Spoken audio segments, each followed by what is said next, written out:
All right, so let me introduce myself. Okay. My name is Kat Young. I'm a part of the EHI Board of Directors, and I just joined in March of this year. I Congratulations. work in, very nice to meet you. I've got so many questions for you, but I promise they shouldn't take very long. Basically, I work in higher ed, and what I want to do is, kind of bring a little bit of that into the program because you all have graduated, gone on to do really great things, and you have such a good memories so far from what I've heard about your experience at EHI. So I feel like there's so many stories to tell, and I want to find out from you all what those stories are. And also to kind of, so we're having this fundraiser. I think that donors need to know more about what the program is about and what Ms. Kelly and her team are doing. And also I want to try and create an alumni association of sorts. So that way, if you guys want to connect, I mean, I know you're connected with the friends that you have like on Facebook and Instagram and everything, but I'm hoping to give you all a chance because it's nice. You're like, oh, how's everyone doing? It would be nice to have a place where if you wanted to get in touch with someone, you knew that you had a resource to go to where everybody's kind of all together. So I'm hoping to create a bit of an alumni association as well. Wow. So, That'd be amazing. That sounds like quite an undertaking, but something that would be very valued and treasured amongst people who've kind of like moved on and everything. that's right. It is an undertaking, but I just feel like, hey, let's start somewhere. It might be small, Absolutely. but everyone has been so receptive, I will say, and that's making it a lot easier. So it might take a while to get to people, but each person that says yes just leads me to another person. So so far it's a great start. That's awesome. I'm glad to hear that. Wonderful. And so you said that your sister Lauren was, is that right, Lauren? Yes, correct, Lauren. Okay. She was also in the program. So I would say for her, she was, I think, personally, like a lot more invested. Like, I started when I was 6 years old. And at that time, I was the youngest person to attend. But when Miss Kelly met my sister and I, she saw that Lauren, like, we're each other's best friends. She saw that Lauren needed me. Lauren was 9 at the time, I was 6. And so she let me enroll in the program, even though it was 7 above, but I was 6. So I was the youngest person. I think since then, she's allowed younger kids to attend the program. But that's kind of what started. So Lauren started when she was 9 and really continued like all through high school. And she became a counselor and stuff like that. And so she would be a really excellent person, I think, just to speak more about the experience, because it was amazing for me, but I think it impacted her in different ways than it impacted me. Oh, wow. Okay, for sure. I would love to talk to her. So you started when you were 6. How long did you participate? 6 years. So 6 years old till 12 years old. I stopped when I got into middle school just because like my school made it required sports after school, and so like the after school program was like 3:15 to 6:15, and I was like at school. So I kind of veered off at like 6th grade, 7th grade. Right. So what years were around you? Do you remember the years exactly? Or years? Or tell me how old are you? Oh, sorry. Yeah, go ahead. I could probably get you the exact date. I might have to like look for some things, but I can get you the exact dates that I was there. That's fine. You tell me how old you are now. I can do that. I'm 22 now. You're 22? I am, yes. Baby. Oh my goodness. Okay. Lovely. Okay. 22 years old now. Okay. Well, okay. Fantastic. Yeah, but don't worry, I can do that math. As long as I know these things, I can figure all that out. Okay. All right. So let's see. What else do I need to know? So, what school? Let's see. So it looks like you lived in Bloomfield. Is that right? Yes, and you correct. still do live in Bloomfield? I still live in Bloomfield. Yes. Okay. Okay. Neck of the woods. Awesome. All right. So still in Bloomfield. So you went to Bloomfield High, all that jazz. Actually, I went to St. Thomas the Apostle in West Hartford up until 5th grade, and then I went to the Ethel Walker School in Simsbury from 6th grade to 12th grade.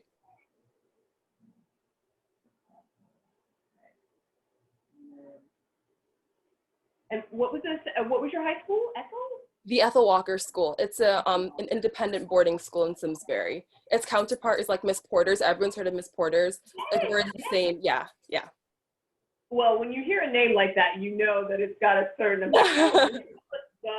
And someone's name, it's got something going. And you were a boarder the whole time? I was a day student, so when I was there, it was 60-40, 60% boarding, 40% day. Okay. How did you get back and forth? The beautiful chauffeuring of my father. It actually worked out well because he's actually a state trooper, and during that time he was the chief of police in Harwington, so he would just drop us off in Simsbury and like keep driving in the morning. So I'd get to school like 7:15, and then sports ended around like 6:15, 6:30, and he would pick us up after like him coming back from work. So it worked out really nicely. Wow, man, it was like you was going to a job. Jeez Louise. Gosh, okay. And you said you started there in sixth grade, Yes, I or? started sixth grade, 6th through 12th. And then at St. Thomas, you were there first through fifth. Okay. Okay. Excellent. All right. And the same schools for your sister as well. Correct, yes. Okay. So let's see. What are you doing now? Where are you working? You're a busy woman. So I recently graduated from Wellesley College in May. And so, Oh, wow. yeah. Well, you certainly believe in women's schools. And oh, wow, that's amazing. It's actually really funny. Wellesley was like the last place that I wanted to go. Just because I had like the single sex education. I think that really instilled certain values, just a certain confidence about myself that was extremely empowering. But for college, it's not really what I wanted. But when a college offers you a lot of money and you can graduate debt free, you take it. And so that's what I did. And I mean, I made so many mentors at the college and made so many friends. So it obviously worked out in the long run.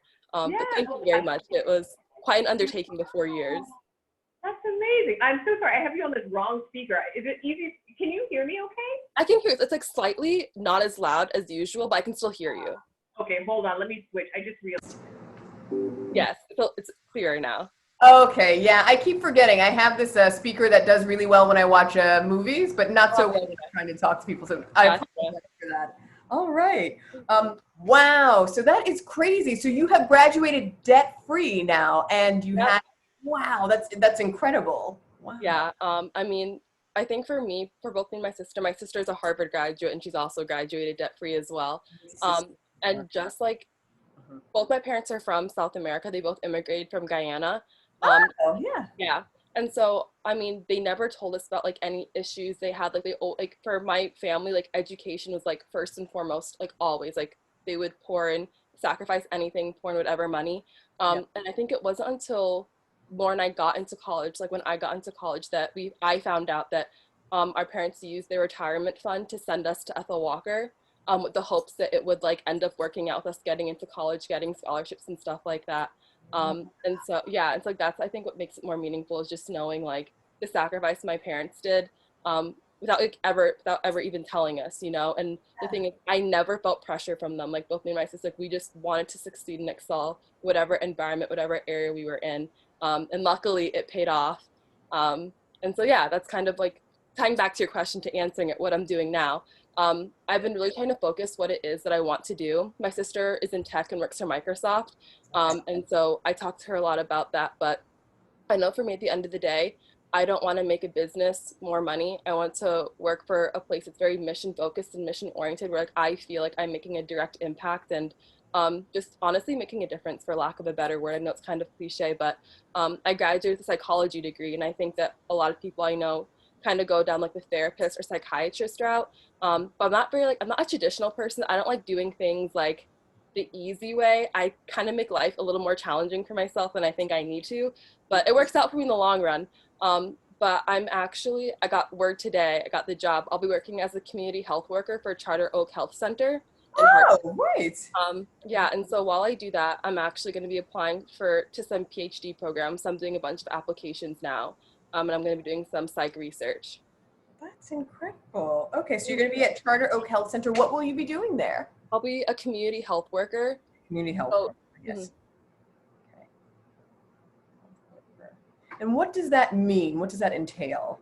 Yeah, so it was funny because part of the interview, one of the questions was like, how would you like describe what you're doing, what the job you'd be doing? And essentially, I see it as a bridge connecting people, kind of like the medical world to like the patient, and bridging any gaps. So, like if somebody has chronic health issues like diabetes or asthma, whatever it is, and like it seems like they're not taking care of themselves, their institutional like kind of fundamental obstacles that prevent them from getting the healthcare that they need. And so the community health worker works to kind of bridge those gaps and kind of plug in those holes. So is it transportation? Are they food insecure? Like, what are these things that are preventing them from getting the healthcare that every single human being deserves and needs? And so you kind of work as like a liaison and a facilitator, so really advocating for the people that come in and walk in through the doors. Okay. Wow, that sounds extraordinary. Very I, wow. like, just like seeing like the job and like kind of going in, because it was an in-person interview. I mean, I took a lot of public health classes in college, and like you see these stats like diabetes is prevalent in this community, like all of this stuff, and you don't get like the deeper meaning, like why is that, like why are fast food places strategically placed in certain communities? Like there's a reason for all of these things that are just inherently unjust.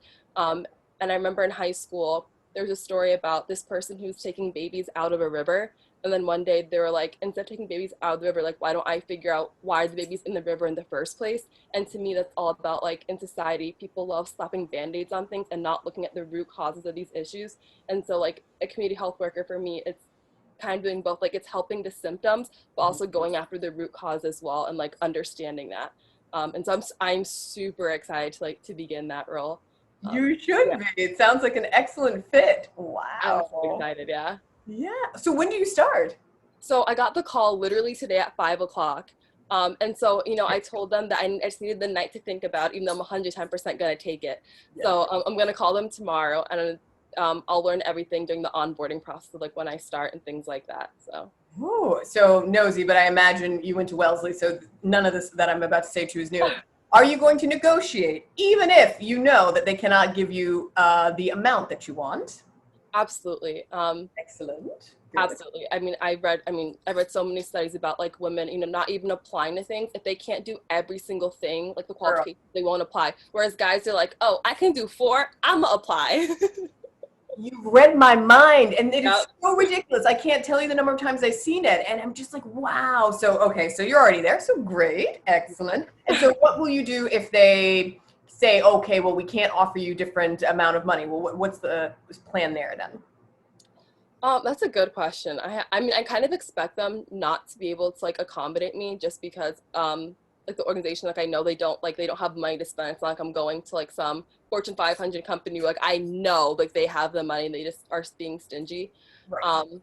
And so I will think about that before I talk to them tomorrow about, because I mean, I also recognize that like I'm in a very special place where I have a safety net. Like I'm with my parents. They're not making me pay rent. They're not making me pay for food and everything. Right. So like the amount that I get like will be more than okay, because I picture myself like working at Charter Oak for a year.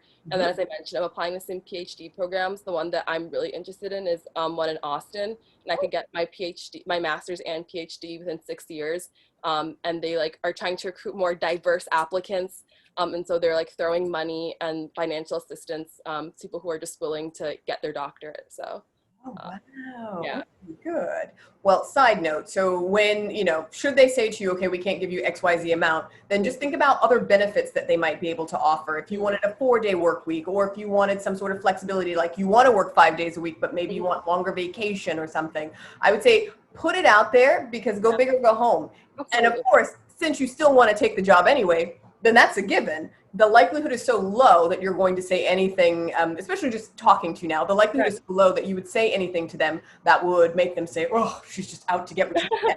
But you just got to go big or go home, just negotiate, ask for it. And then if they can't do it, then of course you still take the job, because it sounds like it's going to really get you where you're trying to go. But it never hurts to practice that, right? It never hurts to just get used to saying the words, because this will be your first job after college. Is that?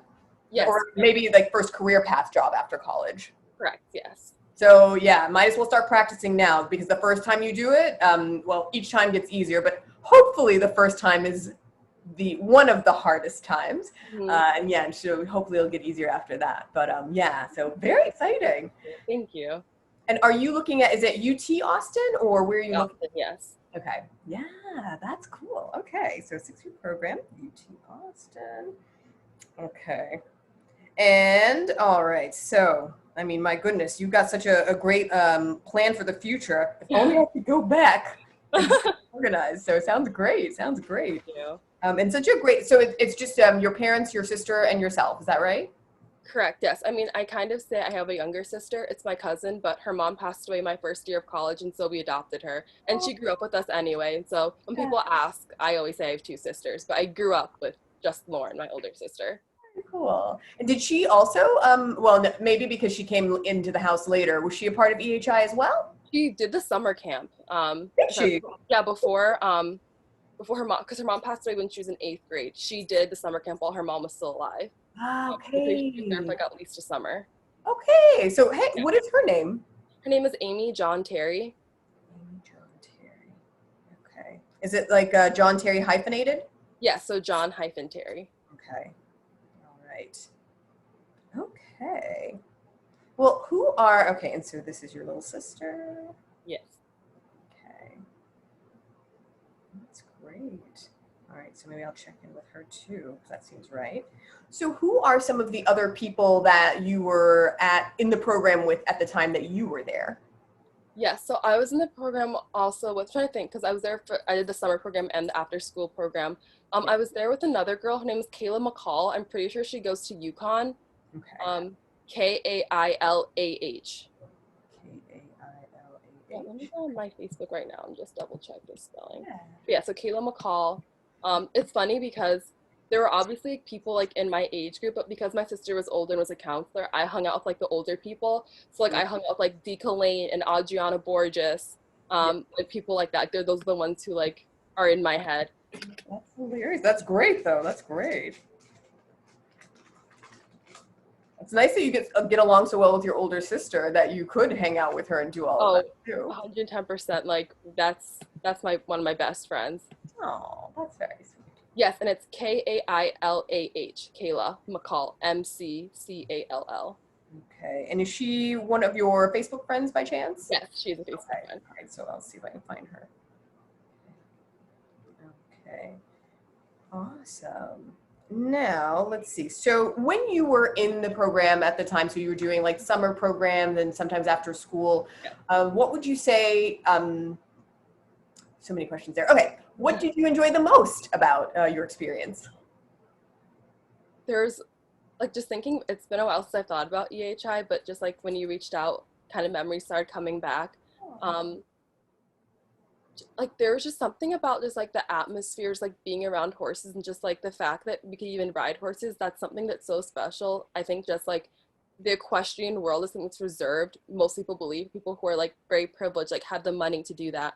And so like just being able to interact with the horses. One of my favorite memories, just like riding bareback, so like no saddle, no ring, just like using the mane of the horse, and just like getting on.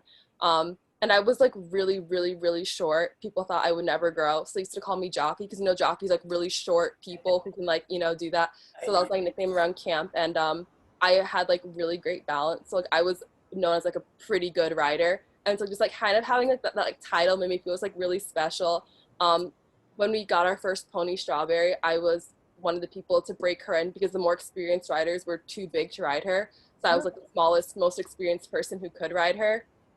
And I remember just like being in like the arena and like trying to break in this like crazy pony and just being thrown so many times. And like I didn't fall because like I had pretty good balance, and like I know falling doesn't mean you're a bad rider, but I like never fell. And this pony like threw me so many times, and I was like frustrated. But just like remembering like whenever you fall, they say that you have to get back on again because they don't want people to be afraid. So like every time you fall, like, you have to get back on. And I wasn't even afraid. I was just frustrated. This pony was just like getting the best of me. But that's like a very fond memory I have, just like everyone kind of watching me try to break in this wild pony that looks so cute, with her name like Strawberry. There's like all the lessons, and just like there's something that's just magical about riding horses, and just like connecting with them. And just also, we didn't just get on the horse, have our lesson and leave. Like we had to groom the horses, we had to tack the horses, we had to clean out their stalls. Like it was truly a bond between like you and the horse. And of course you had like your favorite horses, you had the advanced horses that like you someday hope to ride, but they were reserved for like the better riders. It was just like a truly like just magical experience, just being around creatures like that. And the people also, of course, just like make it so much fun. I mentioned I hung out with like the older counselors, the older kids, and they kind of like took me in as like a younger sister. So it's like having like that like clout in the camp, like it was a lot of fun. Like it was like just a really good time, where I just felt extremely just like powerful and a very capable human being, and to like feel those feelings at such a young age, it's kind of like a drug. Like it was amazing. Wow. Oh my goodness. To be empowered at that age and to be hanging out with the older kids, Yeah. be able to handle these huge horses. Mhm. Thoroughly impressed. Oh my God. Thank you. Very cool. How would you say your time at EHI, or okay, so I guess, would you say that your time at EHI impacted any of your decisions, whether it was where you went to college or your career path now? Do you feel like there's any connections with that? And if so, how much? I think kind of the impact has been more subliminal. It's never been like I'm doing this because of like EHI, but I think just like being in that environment, and just kind of knowing like the mission of EHI was, to help like inner city kids, like give them a place like after school to go to like build character, all of that. That translated in the groups and the organizations that I chose to invest my time and energy into, I think, in college. So I did girls group in college, which is essentially a group of us created STEM-based curriculum for 3rd and 4th grade girls in Boston. And so every Friday we would go and like teach them that curriculum. I was a part of Wonderbolt, which is like this program out of MIT. It was recently that over the summer where you're partnered up with a kid and you essentially just try to combat summer stagnation, do like cool educational fun projects with them over Zoom. I also spent time at the Village for Families and Children in Hartford. I also had an internship there, and like they all have STEM, like they all have like the same roots. So it's like wanting to help and wanting to make a direct impact and like give back to my community. I think growing up, I've been around people who are extremely privileged, where just like money is like nothing to them. And not to scorn them, but like a lot of people like will go abroad and help places like outside of the United States. But like for me personally, I am interested in like growing and producing things in my own backyard, for lack of a better word. And so I think like EHI and just Miss Kelly's mission, like from a young age, like I didn't know that's what she was doing, but as I got older and just understood like the amazing sacrificial selfless work that she's doing, that's definitely just kind of been kind of like a North Star in the things that I'm doing. And I think that really did kind of burn something in my brain at a young age, because you can see like I've kind of done things that are reflective of programs like EHI later on in my life. Wow. Oh my goodness. It sounds like you've had quite a number of powerful women in your life, and just the work that you were doing there and the people that you met. It really does. I see so many connections with what you're doing now and likely what you will be doing. And it's so true. It is very easy to decide. I mean, it's so easy to just say, I want to go anywhere else and help everyone else, instead of, looking at, well, what can you do here? But I think sometimes it can just feel overwhelming because it's the place that and you just think, well, I can't fix it. But, it can sometimes feel easier to look elsewhere and say, well, that makes sense. I know how to do that. So it's quite brave, I think, to take on the task of trying to do something meaningful nearer to home. Yeah. Thank you. Yeah. Oh, very cool. All right, let's see. Oh my goodness, I could write a book on you, girl. There's so much. Just wait till you talk to my sister. Now, is she in Seattle? Is she out or is she here? So she literally just went back to Seattle. She just went back like this past week because she's been here since March. Yeah. But I mean, she's paying rent for her apartment in Seattle that no one's using. So she went back to kind of like pack things up, see if someone will sublet it. And then she's going to come back end of October and just work here, because Microsoft told them that they'll be working virtually till late 2021. So she'd rather be here with family versus in Seattle, where none of our families on the West Coast. So Right. And now, and wow, so that'll be good. So she's coming to stay home. That's good. You guys get together. That'll be fun. Absolutely. And if prayerfully everything works out in Austin, we talked about moving to Austin together and getting an apartment. So yeah, because she can work anywhere, so she doesn't care. That's great. Yeah. And so they're not going to, that was the thing. They're not going to do that wacky. I don't think it was like Microsoft, but I know that there were some tech companies that were like, well, if you move to a different area, we're going to pay you accordingly, which means like, well, why would I leave Seattle if that's the case? I feel like I did hear that. I don't believe Microsoft's doing that. No. Good. Yeah. All the better. Run, go wherever you like. Wonderful. Exactly. Oh, cool. Yeah. Wow. All right. So then let's see. So what you've done, what you're doing going forward. Oh my goodness. I think that is already a healthy start. So let's see. Well, the fall fundraiser will be on November 12th. It will be streamed online. So as soon as I have more details, I will let you know. So I guess the next things would be if I could have your email address and your phone number to keep in touch. I can chat it to you in the chat function. Yes. And then if you, whichever works best for your sister, because I did send her a message, but she probably thought I was a crazed person. So let's see if you could. I will make sure she reaches out to you. Absolutely, that would be great. Yes. Great. So your email address, your phone number, perfect. And then if you could spread the word to anyone else that you talk to, I will reach out to people as well. But if you hear from anybody, or if you can think of anyone and just say, hey, Kat is going to send you a message. She's not crazy. She's a real person. That would be great. So yeah. And please know, like, if you need anything from me, if I can help in any other way with anything that Miss Kelly needs, please feel free to reach out to me. I have my number now. Yes. Please text me so I have your number and I can save it as a contact. But anything you need, I will be sure to give Lauren a nudge and reach out to other people as well who I remember. That's great. That's already huge. Thank you so much for your time. Congratulations. It sounds like you're doing so many wonderful things, and I hope you get exactly what you want at this new job, but I'm confident that it will be a very exciting year ahead. So, but I will be in touch because I have loads more questions, but I want to be respectful of your time. And, but yeah, just so lovely to meet you. Thank you so much. You definitely made my night for sure. Oh, it was a pleasure meeting you. And please, if you need anything else, I will always make time for EHI, anything, honestly. For sure. Well, I know, yeah, my best friend who is doing the social media, she will have questions. So I'm sure we'll be chatting again soon. But yeah, other than that, you go have a great rest of the evening. And yeah, I'll send you a follow-up message now. Sounds great. Thank you. Thank you. Bye. Bye-bye.